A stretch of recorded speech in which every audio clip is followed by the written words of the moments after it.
x% of y।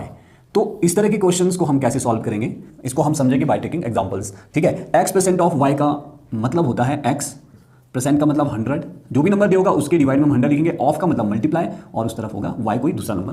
For example हमने find out करना है 20% ऑफ 500। सिंपल सा क्वेश्चन ले रहा हूं मैं, 20% ऑफ 500 या फिर 555 ऐसा लेते हैं। 20% ऑफ 555, 555 का 20% कितना होता है। ठीक है, ऐसे क्वेश्चंस आपको देखने को मिलेंगे कॉम्पिटेटिव एग्जाम्स में। ठीक है, तो इनको हम कैसे करेंगे, बहुत ही सिंपल वे करने का, एक्जैक्टली जैसे मैंने ऊपर किया था। 20% को मैं क्या लिखूंगा, बेशक आप यहाँ पे करो, 20 का 20 लिखो, परसेंट का मतलब होता है 100, ऑफ का मतलब मल्टीप्लाई 550।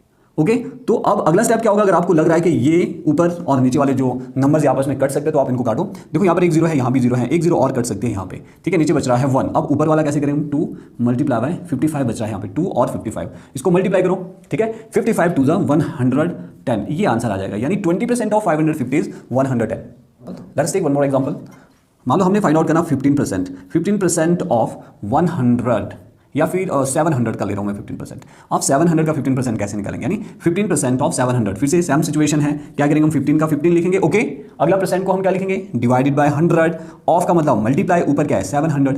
ठीक है, तो 0 से 0 कैंसिल करो, 2 0 कैंसिल हो जाएगी, बाकी बच रहा है 15 मल्टीप्लाई बाय 7। ठीक है, 15 7 जार 105, ये आंसर आ जाएगा। क्लियर है, तो 15% ऑफ 700 का 15% इतना होता है। ओके, तो आई होप स्टूडेंट्स अगर इससे रिलेटेड कोई भी क्वेश्चन आता है आप उसको इजीली सॉल्व कर लोगे।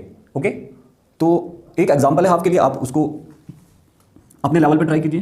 मान लो आपके पास है 70% ऑफ 125, ये आप अपने लेवल पे ट्राई कीजिए। 70% ऑफ 125 कितना होता है। ठीक है, आप इसका आंसर मुझे मेरे व्हाट्सअप नंबर पे भेज सकते हो या फिर आप कमेंट भी कर सकते हो।